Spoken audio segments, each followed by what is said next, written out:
So we've all had to deal with footage with an overlooked rogue logo or trademark. Intellectual property, IP for short, and privacy rights are a big concern in commercial use stock media. While we can seamlessly mask these out to a degree in post-production, we should make sure that they are hidden on set before we press that record button. Forming a discipline in making sure that we conceal those items needed to be concealed creatively on set will reduce our post-production workload, or worse, rendering the whole shoot unable to be licensed commercially. In this video, we'll look at some tips to seamlessly and creatively hide items that can create IP and privacy problems.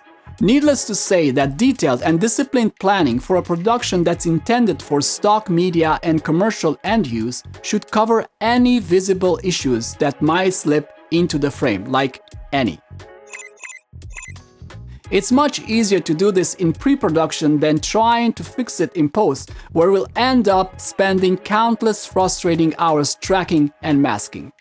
I had numerous otherwise great-looking clips that couldn't be licensed because of a visible logo I forgot to mask, hide, or replace altogether. As a stock media content creator, an efficient workflow is very important, so having a disciplined routine in designing an IP issue-free set will save you a lot of time and ultimately money. While some issues are instantly recognizable, like familiar logos, some of them are more obscure and might need some more research. This way, we won't run into surprises that our whole shoot is unacceptable. Likewise, certain locations, both inside and outside, may be protected, and even house numbers might be restricted for privacy purposes. If you have the slightest suspicion that anything in the frame might raise an IP issue, research it and make sure it's acceptable, or check in with the legal team when you are a member of Stocksy United. They're here to help you. It's best to always have model and property releases, but if you don't have them for some reason, here are some tips for you. Ideally, you want to not have to mask or hide anything on set. Try designing your set around topics or subjects that will not involve major intellectual property issues. For instance, try filming in generic outdoor spaces. With that in mind, you can essentially use generic, that is not a well-known brand, running shoes for your models on a track. Or in everyday scenes, you could use shoes with uniform colors that aren't easily recognizable if shot from a wide angle and if they are in motion. Pay attention to logos or other protected elements on both the shoe and the soles. Additionally, you could use also a variety of colored gaffer tape to hide logos in a creative and seamless manner, where the masking becomes part of the design rather than sticking out visually as a visible patch. Use it in a way that's not obvious and intrusive, which might actually attract more attention than discreetly hiding the problem. The keyword here is to be creative.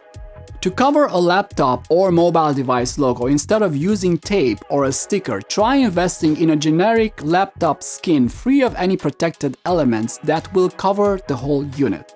Replace or cover any art in an interior shoot with your own printed photography or self-made art for which you can issue your own property release. Likewise, you could print your own book sleeve with a photo you took or art you created to cover any of the original title and art. Books in bookcases can be turned around so that they don't have their titles and artwork visible on their spine. Using the correct shutter speed when filming will help hide logos in motion blur to a degree if the motion is fast enough, like on a passing bicycle or car. Otherwise, the logo will be visible and identifiable if using faster shutter speeds. Pay attention to any possible distinguishable logos or recognizable people in even a single frame, since that could be potentially lifted from the whole clip as a single image. If filming in a place where you might have other people in the background, like busy streets or beaches, make sure to shoot your subjects with a shallow depth of field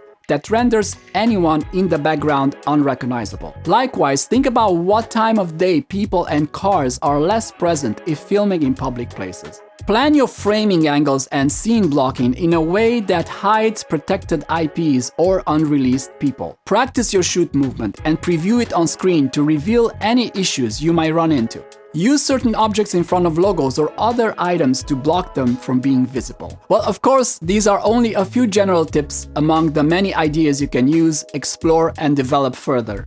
And remember, whenever you can get a property release or a model release, that's the way to go. Certainly each shoot will come with its own challenges, but the main takeaway here is to be creative with your masking in a seamless way, so that there isn't even the slightest trace of any visible IP issue that might become a concern for approval.